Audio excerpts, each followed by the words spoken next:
সেই ঋষি বালক বলতে লাগলো তার পরিচয়। আমি হলাম অন্ধমণির পুত্র সিন্ধুমণি। আমার পিতা মাতা শীতলের মনে সদাই ধ্যানস্থ। জানো তো রাজা, তাদের কোনো কর্মক্ষমতা নেই, তাদের কোনো কর্মক্ষমতা নেই। আমি জল ফল দিয়ে তাদের প্রাণটুকু বাঁচিয়ে রেখেছি। এখন বলো রাজা, তাদের কি হবে? কে যোগাবে, কে যোগাবে তাদের ফল? কে যোগাবে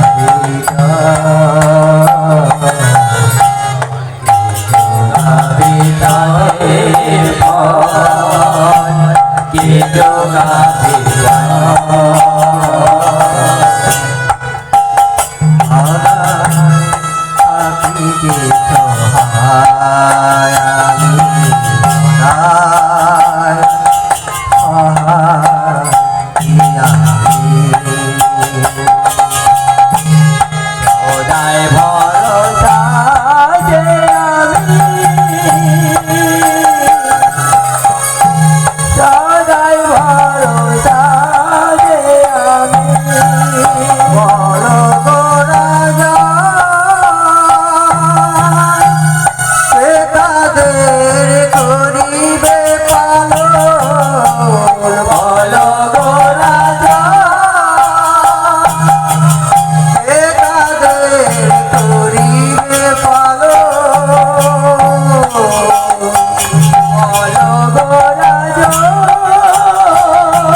তুমি আমার পিতা মাতা ক্রিয়াকর্ম গ্রহণ করো, নাইলে তোমার পাপ হবে, তোমার পরিবার ধ্বংস হয়ে যাবে। রাজা যন্ত্রণায় ছটফট করতে করতে সেই শিশু বালক সিন্ধুমণি নারায়ণ মন্ত্র জপতে লাগল।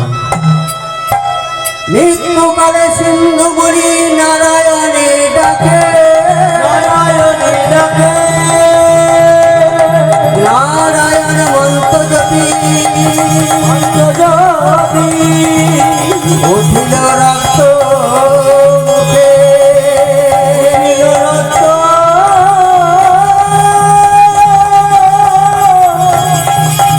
উঠিল রক্ত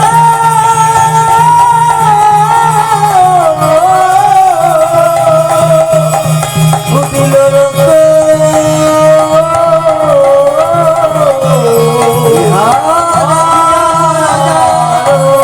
হইলেন কম্পমান হইলেন তার বক্ষ দেবা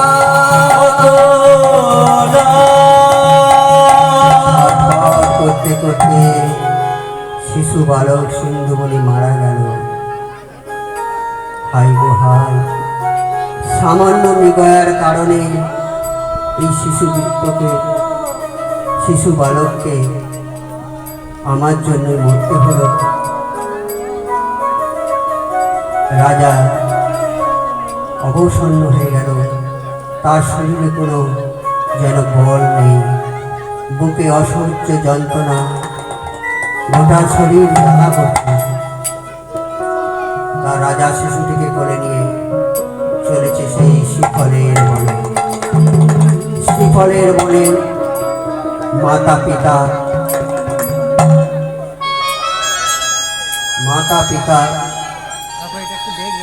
সিন্ধুর জন্য চিন্তা করছে।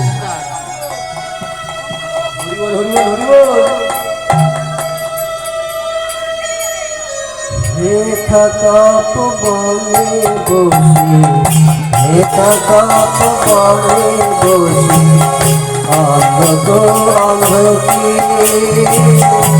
রেখা কাপ বনে বসে, অন্ধ অন্ধকি পাগলে ভুজ পানে অমঙ্গল দেখি ভুজনে অমঙ্গল গৃহিণী বলে না একই কুল গৃহিণী বলে না একই কুল আজ কেন বিলম্ব আজ কেন তরয়ে বিলম্ব তপ করে বসি তপ করে বসি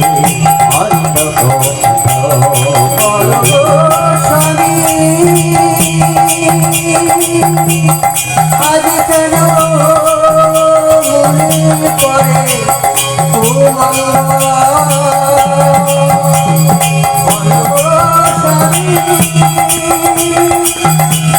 আজ কেন মনে জাগে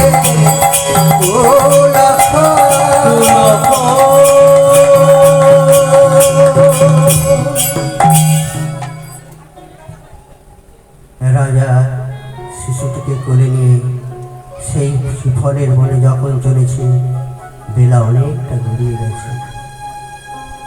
অন্ধ গন্ধ কি বলছে, থাকা এখনো আসছে না কেন?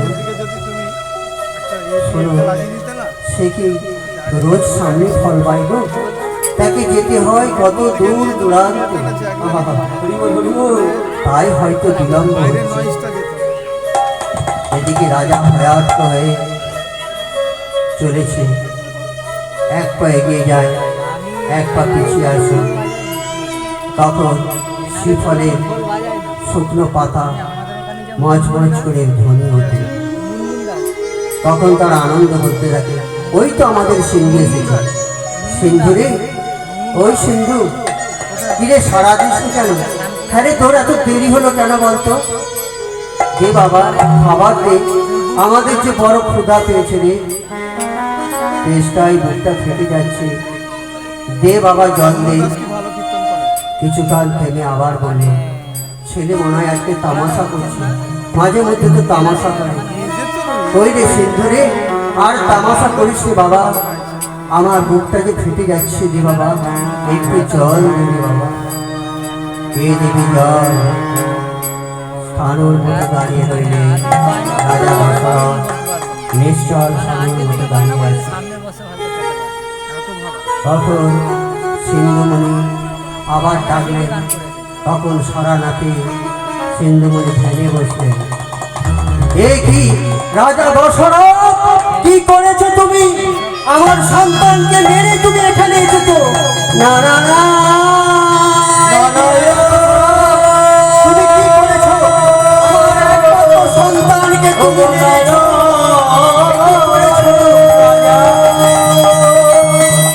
আমাদের কেউ নেই রাজা, একমাত্র পুত্র আমাদের, আমাদের কোনো কর্ম ওই আমাদের জল ফল যোগায়, তার ফলেই আমরা বেঁচে আছি রাজা। এ তুমি কি করেছো রাজা? আমাদের কি যোগাবে ফল বলো গো রাজা, কে যোগাবে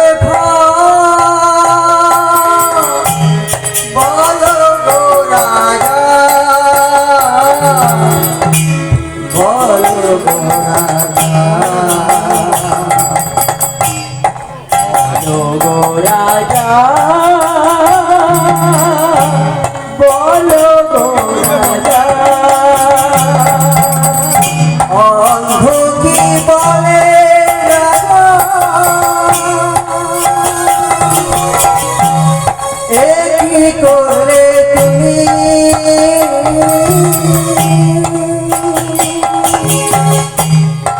একমাত্র পুত্র ছেড়ে কেমন থাকিব? বলো গো রাজা,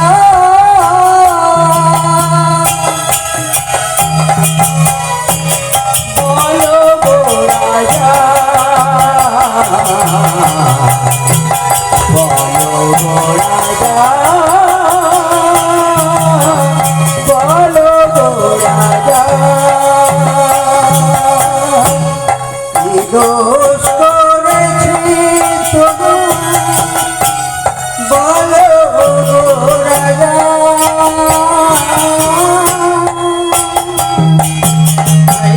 কি দোষ করেছি আমি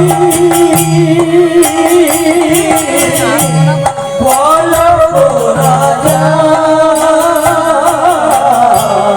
কি দোষ করেছি তোমার বলো গো রাজা। নিঠুর পাবে তুমি সাজা, শোনো রাজা,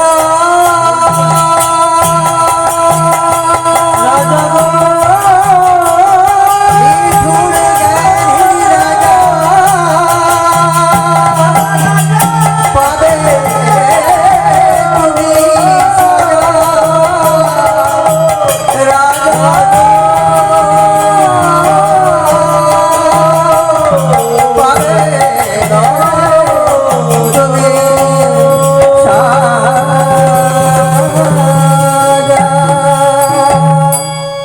শোনো রাজা, শোনো, আমি তোমায় অভিশাপ দিচ্ছি, আমার মতো পুত্র সতীও তোমার হইবে মরণ, তোমার হইবে মরণ, তোমার হইবে মরণ। এসে হলেন রাজা দশরথ। হে মুনিবর, আমার কোনো পুত্র সন্তান নেই, আমি অপুত্র, কি করে ফলিবে তোমার এই বাচন? তখন অন্ধমণি ধ্যানে জানতে পারলেন রাজার ঘরে জন্ম নিবে শ্রী নারায়ণ। তব ঘরে জন্ম নেবে, তব ঘরে জন্ম নেবে, ঘরে জন্ম নেবে। শোনো হে রাজা,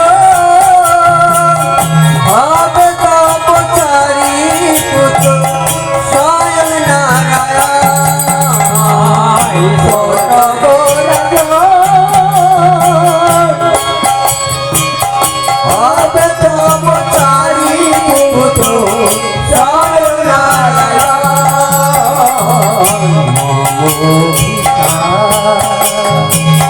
না হবে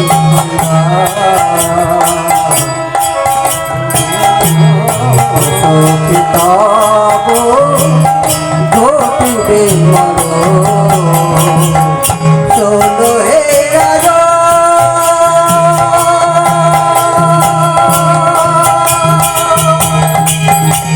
চলো রাজা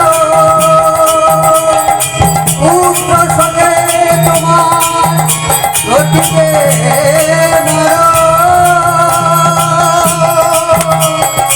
মম ভিষা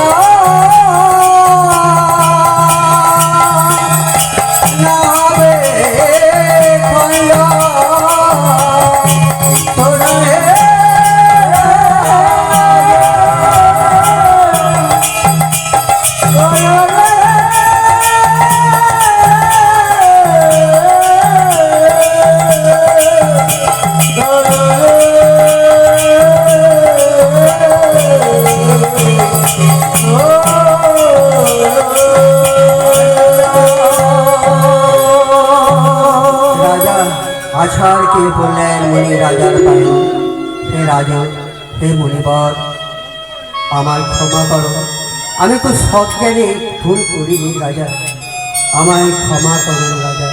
হে মুনিবর, আমায় ক্ষমা করুন। শোনো রাজন, এই শ্রীপক্ষ শ্রীফলটি নিয়ে যাও, ঋষ্য সিংহ মুনিকে দিয়ে 32টি যজ্ঞ করবে। সেই যজ্ঞের ফলে তোমার এক অংশ থেকে 4 অংশ জন্ম নেবে। তোমার 4টি করতে হবে রাজা। যাও রাজা, তুমি গৃহে যাও। এতে বলিয়া বলি নারায়ণে ডাকে, নারায়ণ মন্ত্রজ্যোতি মরেন পুত্র শোকে,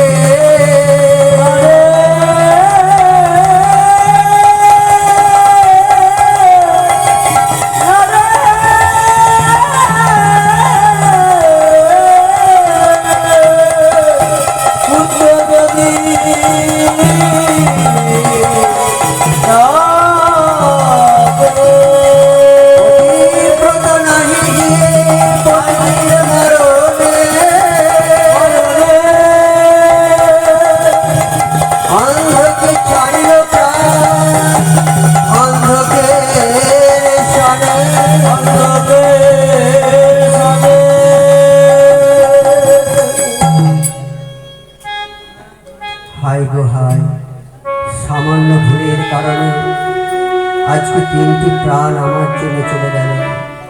হে ভগবান, এই কি আমার ভাগ্য ছিল।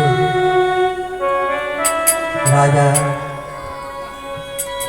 কাঁদতে কাঁদতে শিখলের বনে চলে গেল চন্দন কাষ্ঠ কুড়িয়ে আনতে। কিছুক্ষণ পরে চন্দন কাষ্ঠ কুড়িয়ে ফিরে আসলেন। চিতা সাজালেন উত্তম শিয়রে, 3 জনকে শয়ন করিয়ে দিলেন। স্ত্রী স্বামী স্ত্রী দুই দিকে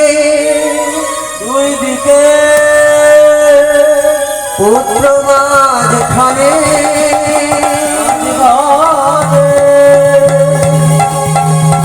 অগ্নিদান করিল রাজা, বেরাগে প্রদানে,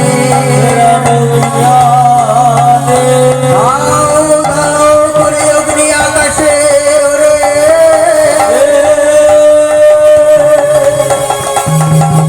রাজার নয়ন হতে অশ্রুবাণী ঘরে রে।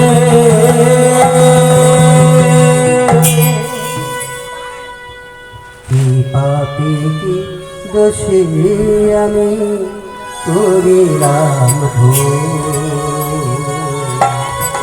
কি পাপে কি দোষে আমি করিলাম পাপে ধ্বংস হবে আমি আর পাপে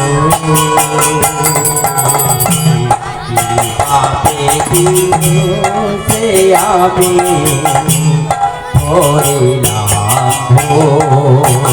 নিজ পাপে ধ্বংস হবে আমি আর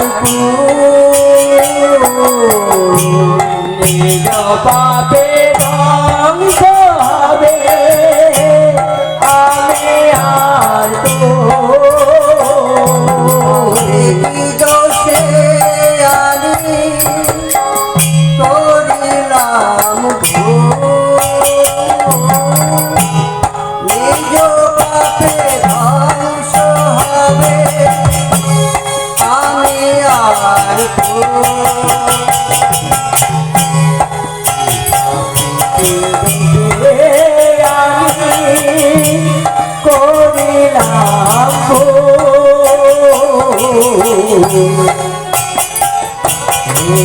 পাপে ধ্বংস হবে আমি আর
রাজা সৎকার সমাধান করে চলে গেলেন কুলপুরোহিত বৈশিষ্ট্য মুনির আশ্রমে। সেদিন বৈশিষ্ট্য মুনি বাড়িতে ছিলেন না, ছিলেন তার পুত্র। সমস্ত ঘটনা তাকে বললেন। মুনিবর বললেন, হে রাজা, আপনি রাম নাম করুন। এই রাম নাম করে দস্যু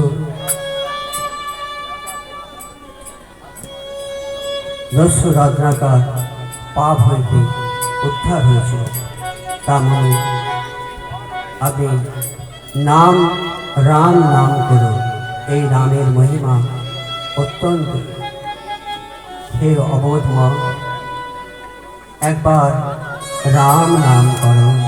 হে অবোধ মা, একবার রাম নাম বলো। রাম নাম করো রে মা, অন্য কর্ম মিছে। রাম নাম বিনে অন্য ধর্ম মিছে। রাম নাম জপরে ভাই অন্য কর্ম মিছে। রাম নাম বিনে রে ভাই ধর্ম কর্ম মিছে। রাম নাম জপরে ভাই অন্য কর্ম মিছে। রাম নাম ধর্ম কর্ম মিছে। রাম নদী বয়ে চল, ভুলে বসে না থাকো। রাম নদী বয়ে যায়, ভুলে না বসে থাকো। মন শান করে রাম নাম করো। শান্ত মনে শান করে রাম নাম করো। রাম রাম রাম, শ্রী রাম রাম রাম, শ্রী রাম রাম রাম।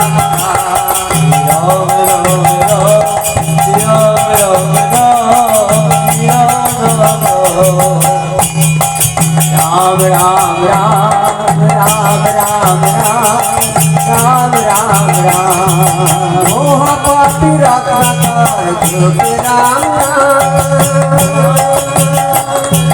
মহাপাপী রক্ষণকারী জপে রাম নাম মহাকবি বাল্মীকি হইলেছে মহান জপ রাম রাম রাম জপ রাম রাম জপ রাম রাম রাম জপ রাম রাম রাম গৌর প্রেমানন্দে হরি হরি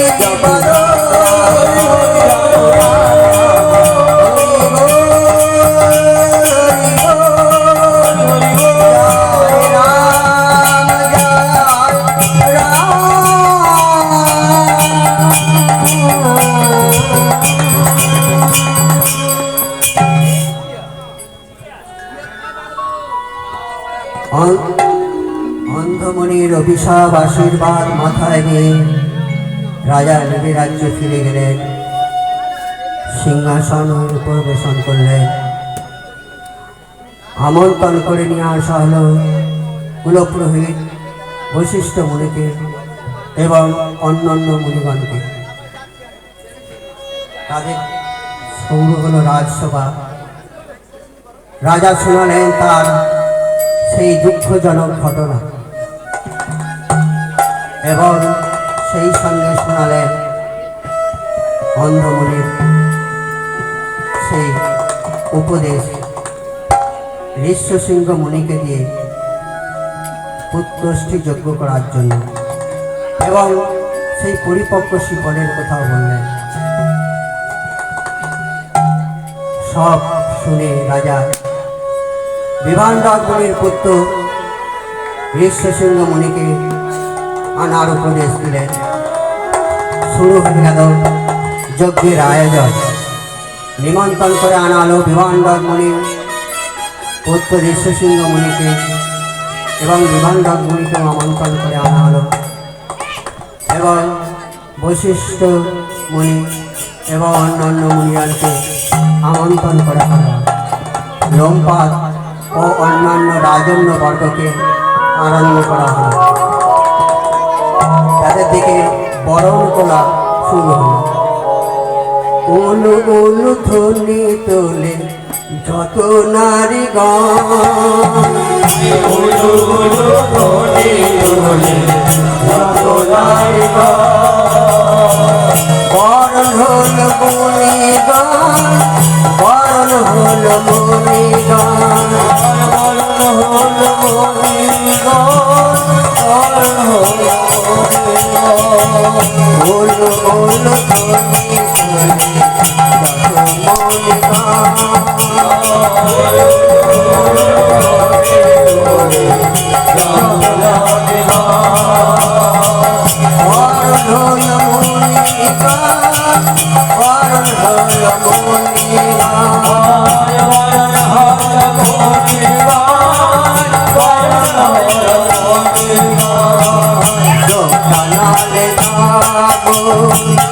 করিলে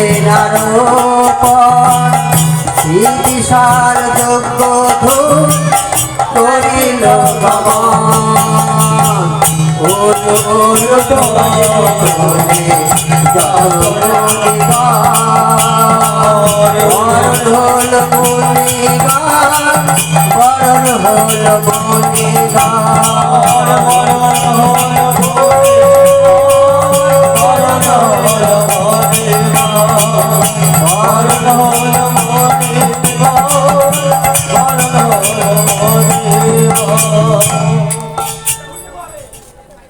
এদিকে সেই রাবণ, ভয়ঙ্কর সেই নাম রাবণ, রাবণ করছে ব্রহ্মার ধ্যান।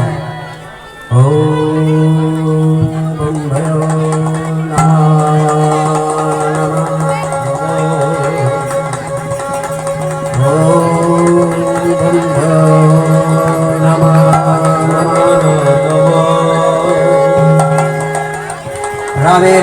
রাবণের তপস্যার ফলে পৃথিবীতে নেমে এলো অকাল বোধন। তাই পৃথিবীকে রক্ষা করার জন্য ব্রহ্মা রাবণের কাছে গেলেন। হে বৎস বলো কি চাও? হে প্রভু এসেছ আমার অমরত্ব দিন। না বৎস, আপনি অন্য কেউ চাও। তাতে রাবণ রাজি হলো না।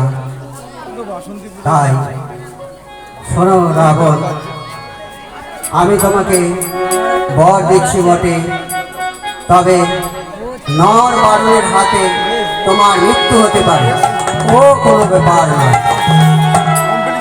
তিন আমায় অমরত্ব তথাস্ত বৎস। রাজা রাবণ অমরত্ব পেয়ে গেল। অমরত্ব পেয়ে গিয়ে চারিদিকে শুরু করলো অত্যাচার অত্যাচার অত্যাচার অত্যাচার অত্যাচার অত্যাচার অত্যাচার অত্যাচার দিকে দিকে রাবণের অত্যাচার অত্যাচার অত্যাচার দিকে দিকে রাবণের অত্যাচার অত্যাচার অত্যাচার স্বর্গ মর্ত পাতাল কম্পমান ভয়ে কম্পমান কম্পমান কম্পমান অত্যাচার অত্যাচার এদিকে রাবণের অত্যাচার আজো আজো আজো দিকে দিকে রাবণের অত্যাচার অত্যাচার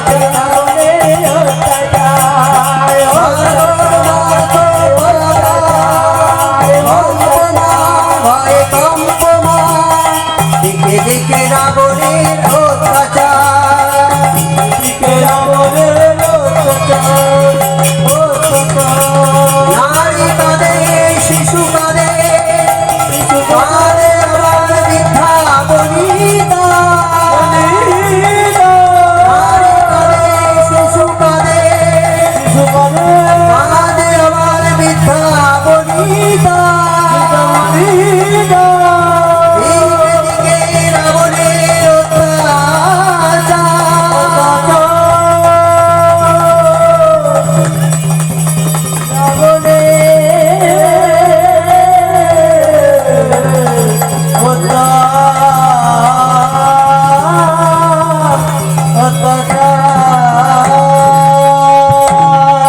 রাবণের অত্যাচারে অতিষ্ঠ হয়ে সমস্ত দেবগণ গেলেন সেই বৈকুণ্ঠ ধামে ক্ষীর সাগর তীরে। সেখানে অনন্ত শয্যায় শায়িত শ্রী নারায়ণ তাকে জাগরণ করার জন্য করলেন সেই জাগরণী গান। জাগো প্রভু জাগো ভগবান, জাগো প্রভু জাগো ভগবান,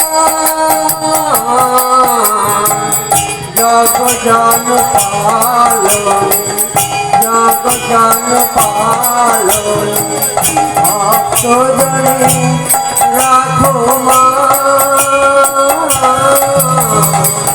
জাগো প্রভু জাগো জাগো জাগো ভগবান, জাগো প্রভু জাগো ভগবান, জগ জন ধারণ জগ জন পালন ভক্ত জনে রাখো মা। জাগো প্রভু জাগো ভগবান, জাগো প্রভু জাগো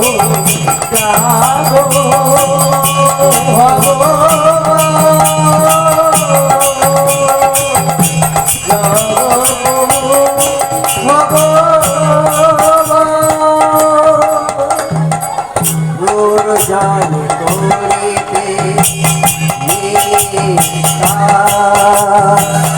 যুগে যুগে হও তুমি রাম অবতার, যুগে যুগে হও তুমি রাম অবতার, ভক্ত জনে রাখো মা। যুগে যুগে হও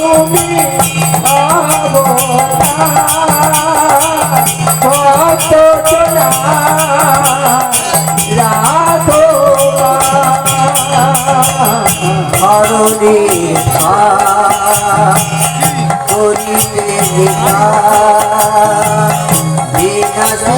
রাজা